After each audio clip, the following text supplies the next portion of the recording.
¿Cómo están? Bueno, llegamos así al último eje de este taller de sensibilización para la inclusión de la perspectiva de género y diversidad en proyectos de ejecución, de gestión, perdón, y ejecución de obra.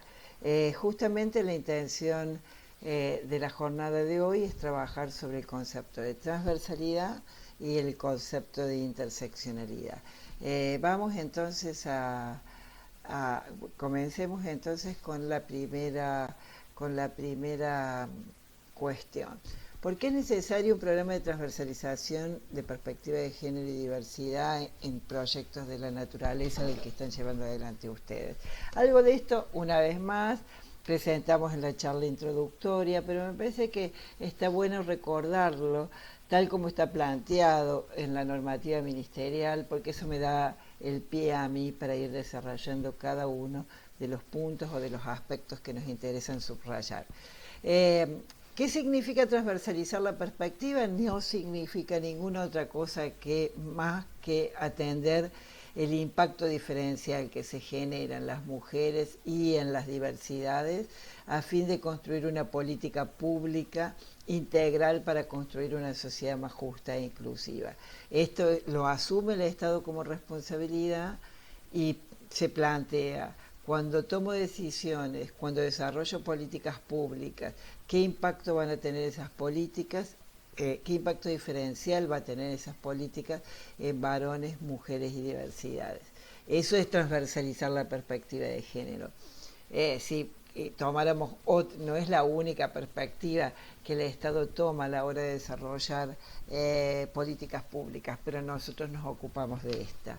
Promover la institucionalización, la incorporación de esta perspectiva en las agendas de trabajo y la sensibilización en la perspectiva de género. Nosotros estamos en esta tercera parte, en la sensibilización de la perspectiva de género. Y articular estrategias y acciones en materia de igualdad para erradicar toda forma de violencia en el ámbito de trabajo, allí donde tuviera influencia el Ministerio de Obras Públicas. El tema entonces de hoy es transversalización, y con esto me parece que cerramos y cumplimos con los objetivos planteados en el programa de sensibilización. Vamos entonces un poco a hacer un breve recorrido de la normativa, porque creo que lo había mencionado en nuestra charla introductoria, pero me parece que está bueno recordarlo aquí, que estas decisiones que el Estado argentino toma, las toma por compromisos que ha asumido en normativa internacional. Entonces, esa normativa está siempre como fundamento de todas las decisiones que se toman en esta materia desde el punto de vista estatal. Vamos un poquito a recordar de qué se trata. La primera es la CEDAW, que es del año 1979, bien digo, y se refiere a la Comisión para la Erradicación de toda forma de violencia contra la mujer, CEDAW por sus siglas en inglés. Ese es el antecedente, digamos, más remoto que tomamos como contexto normativo internacional, la CEDAW de 1979. Yo puse aquí también algunas convenciones que están vinculadas a los derechos del niño, niña y adolescente, específicamente por la tarea que a ustedes los ocupa. Pero en realidad los derechos del niño, niña y adolescente, que eran conocidos en aquel momento como derechos del niño, es de 1990. Y después la Convención de Belén do Pará. La Convención de Belén do Pará es la adaptación de la CEDAW para América Latina. Se la conoce como Belén do Pará, Convención de Belén do Pará, porque es allí donde se firmó en 1994. Estas dos convenciones ponen el marco normativo legal para entender los derechos de las mujeres como derechos humanos, y el Estado tiene compromiso de garantizarles una vida libre de violencia y acceso, por ejemplo, al espacio de trabajo libre de discriminación. Otra normativa que incluí en este recorrido histórico, en este recorrido normativo, no es estrictamente histórico, es la protección integral de niños, niñas y adolescentes, que se ajusta en el año 2005. La ley 26.485, que es conocida como la ley contra la violencia contra las mujeres, que ustedes tienen una copia y de la que hablamos cuando nos referimos a lo que tiene que ver con ámbito laboral y violencia de género, o las formas de violencia de género que pueden darse en el ámbito laboral. Hicimos una referencia a los tipos y modalidades de violencia, y esto está definido en la ley 26.485. Y aquellas cuestiones que están vinculadas a los derechos de las personas a ser tratadas en función de cómo se autoperciben, tiene que ver con la Ley de Identidad de Género, que es del 2012 y que en estos días justamente se cumplieron los 10 años de su promulgación. Quería hacer esta referencia rápida al marco normativo para que se comprenda que estas iniciativas que el Estado toma en esta materia tienen ese contexto internacional, y que si tuviéramos tiempo en esta oportunidad podríamos explicar cómo es que a partir del trabajo, del activismo de distintos sectores sociales se van ampliando derechos. O sea, esto que creo que aludimos a ello en el primer encuentro, los derechos no surgen espontáneamente, no los otorga la naturaleza, los distribuye al azar, sino que generalmente son el resultado de mucho tiempo de trabajo, de lucha, de concientización. Lo mismo ha ocurrido con los derechos de los trabajadores, con los derechos de las personas afrodescendientes, por ejemplo, en Estados Unidos. Bueno, ustedes lo saben, casi todos los derechos tienen una historiografía atrás, y los derechos vinculados a las mujeres y diversidades de la misma manera. Entonces avanzamos un poquito más y ahora vamos al concepto de transversalización. ¿A qué nos referimos con transversalización? La transversalización de la perspectiva, tal como lo define el Ministerio de las Mujeres, Géneros y Diversidades, lo plantea de este modo. La transversalización de la perspectiva de género propone la transformación de sentidos que se estructuran en las acciones del Estado. De esta manera procura observar los efectos diferenciales que las políticas públicas producen en la vida de las personas y las comunidades.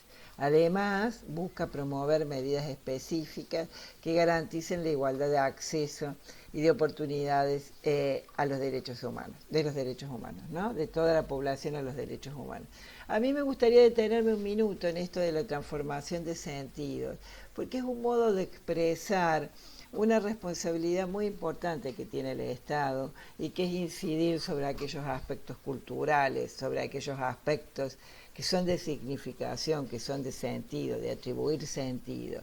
Entonces, un modo amplio de plantear qué significa la transversalización de la perspectiva va un poco más allá de las acciones. O sea, mediante esas acciones lo que se pretende de algún modo es influir en un sentido, en un modo en que las cosas se significan, y que se significan de modo tal, valga la redundancia, que perjudican a algunos sectores en detrimento de otros.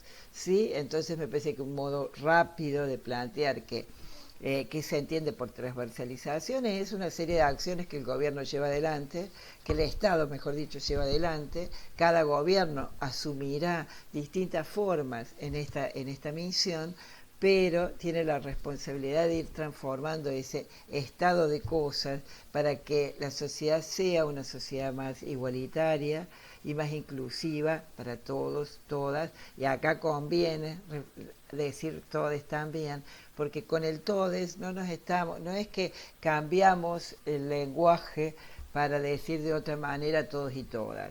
En realidad la E viene a dar cuenta de que hay personas que no se pueden incluir ni entre los varones ni entre las mujeres. Y el debate por el uso no sexista del lenguaje es un debate que nos debemos, pero bueno, por ahora lo vamos a dejar bajo paraguas diplomático y lo charlaremos seguramente cuando nos encontremos en el último encuentro presencial. Avanzamos un poquito más. Y vamos a otras definiciones de transversalización que me permite de algún modo tocar otros temas. La transversalización de género, que es conocida también en inglés, desafía a las instituciones androcéntricas, y lo de androcéntricas lo subrayo porque lo voy a retomar en un ratito, y propone un giro transformador de las políticas para promover la igualdad de género. Además, consiste en la decisión estratégica de incorporar el análisis de género a todos los aspectos de la elaboración de políticas para alcanzar la igualdad de género como requisito para el desarrollo inclusivo y sustentable. Esta es otra definición, pero alude más o menos a estos dos aspectos. Incluimos la perspectiva para poder medir el impacto que las decisiones tienen sobre valores, mujeres y diversidades, e incluimos el análisis de género a la hora de hacer diagnósticos para poder afinar la toma de decisiones en el sentido estratégico. Avanzamos un poco más. La transversalización de género asegura que las instituciones promuevan la igualdad de género y eviten mantener o profundizar barreras, disparidades y relaciones de género desiguales. De acuerdo con el Banco Interamericano de Desarrollo, la transversalización de género es el proceso que busca que sean escuchadas y abordadas las necesidades de mujeres y personas LGTBI+, así como obtener la igualdad de género en el diseño, implementación, monitoreo y evaluación de las intervenciones de las agencias públicas o multilaterales. ¿Sí?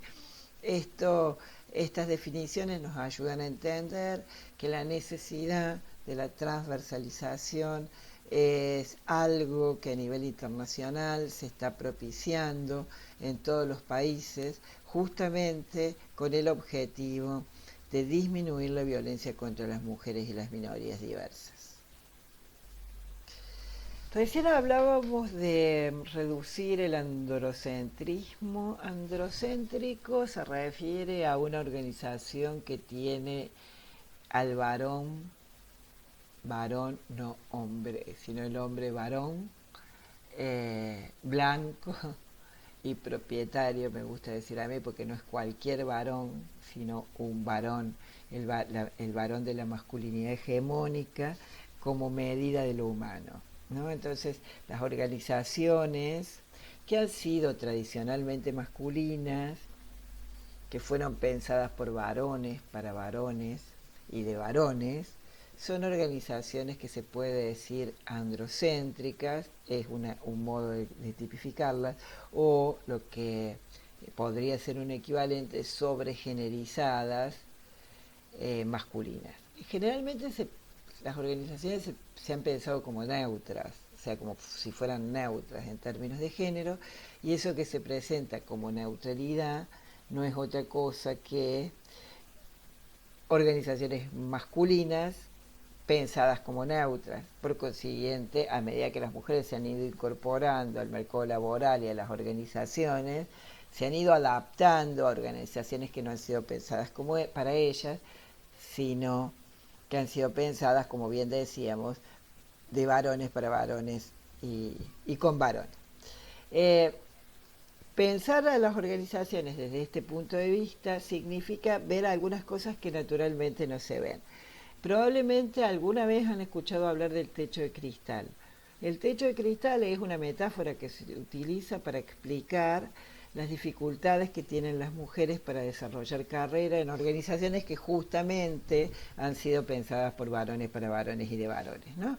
Entonces me parece que eso de lo que habíamos hablado en el primer encuentro, lo traigo aquí para verlo un poco más en detalles. Amplío para poder dar cuenta de estos ejes que me interesa destacar. Primero, Las organizaciones se organizan, digamos, las instituciones se organizan en función de un patrón de género.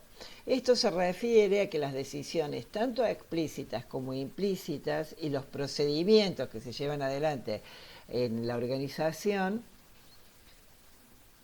naturalmente, y ese naturalmente te lo pongo entre comillas, controlan, segregan, excluyen y construyen jerarquías que están basadas en el género, no son neutras. Cuando hablamos del trabajador, en el sentido abstracto, digamos, vieron que hasta no hace nada, creo que todavía hoy seguimos diciendo el Día del Trabajador. Bueno, nos estamos refiriendo a todos y a todas, dicen quienes les cuesta o resisten ver las relaciones de poder que se pueden dar en términos de género. La verdad que ese trabajador ideal ha sido pensado en la medida del varón. Es pensado y se trabaja a la medida del varón. ¿Y por qué esto es así? Porque el varón fue el primer trabajador, por decirlo de alguna manera, ¿no? Con la revolución industrial, porque no fue todo siempre de la misma manera. Con la revolución industrial aparece esta división sexual del trabajo de la que hemos hablado en otras oportunidades, donde el varón va a trabajar a la fábrica y la mujer se queda en el ámbito de lo privado para generar las condiciones de recuperación de ese trabajador que al otro día debe volver al trabajo. Como esa recuperación significa procurarle comida, procurarle alimento, procurarle cuidados, atención, higiene, para que se recupere y vuelva al otro día a trabajar. Esto no era así en las sociedades preindustriales, digamos. Las varones y las mujeres trabajaban en el campo casi de la misma manera, o sea que no siempre esta distribución sexual del trabajo fue de la misma manera. Entonces, cuando decimos que las organizaciones han sido sobregenerizadas masculinas, es porque originalmente eran organizaciones masculinas. La construcción de imágenes y símbolos que justifican, explican y dan legitimidad son procesos generizados, ¿no? Entender cómo la apariencia de neutralidad de género de una organización se mantiene a pesar de la evidencia abundante de que las estructuras están generizadas, y pensar eso es importante a la hora de entender la generalización de las instituciones. También lo mencionamos esto en el primer encuentro, y es el hecho de cómo vamos a poner los ejemplos más obvios y sencillos, pero después peinando fino, por decirlo de alguna manera, uno podría encontrar otros modos de otros aspectos para explicar. En principio, el hecho de que se espere como sinónimo de buen trabajador, alguien que le entregue, buen trabajador o buena trabajadora, alguien que se entregue full time a la tarea y que sea, como muchas veces muchos gerentes lo plantean en términos orgullosos, que sea 24/7, porque así el trabajo lo requiere, implica que alguien se está ocupando de la vida personal de esas personas, ¿no? Entonces, ahí ustedes hay cantidad de ejemplos que pueden explicar la apariencia de neutralidad a la que nosotras nos tenemos que adaptar habitualmente. Una reunión que se extiende después de las 5, cuando los niños son pequeños, y si alguien dice, disculpen, me tengo que ir porque me están esperando en la escuela, parece un tema menor, mientras que el trabajo es un tema mayor. Por consiguiente, sí, aquello del orden del trabajo, del orden de lo público, del orden de lo masculino es más importante que estas menudencias, como ir a buscar a un chico a la puerta de la escuela, con lo cual ahí uno ve una situación de claramente de generalización de la organización. El otro punto está vinculado a los niveles de interacción interpersonales entre géneros, y ahí todo lo que planteábamos en el marco de ámbitos laborales libres de violencia, cuando planteamos qué tipo de situaciones de violencia de género se pueden dar en el ámbito laboral, vimos distintas formas en que aparece el sexismo y la discriminación en el ámbito laboral, ¿no? Y por último, la identidad de género individual. Esto se refiere a que las organizaciones son excesivamente masculinizadas, como puede ser las organizaciones de seguridad que estoy acostumbrada a trabajar, o las obras, que son las obras de construcción, que son ámbitos en los que ustedes están acostumbrados a intervenir, son ámbitos profundamente masculinizados. Por consiguiente, el llevar adelante esas tareas masculiniza de algún modo, no sé si se me entiende, pero para ser un buen policía, como para ser un buen obrero, y ese buen pongo entre comillas, está muy pegado a la idea de lo que es un buen varón. Por consiguiente, las mujeres que llevan adelante esas tareas, entre comillas, naturalmente se masculinizan, ¿no? Me parece que esto lo digo muy rápidamente, lo podemos retomar en el encuentro presencial, porque por ahí son ideas que tienen cierta complejidad, pero me parece que queda claro que cuando hablamos de organizaciones generizadas es para señalar que no hay institución neutra en términos de género, y que esa distribución desigual del poder al interior de las organizaciones en términos de género merece ser considerada para generar las condiciones que le permitan a varones, mujeres y diversidades llevar adelante sus carreras con plenitud. Voy a dejar aquí este primer video y voy a retomar este tema en el próximo para que no nos quede tan largo. Entonces cortamos aquí esta primera parte de transversalización y los veo en el próximo video.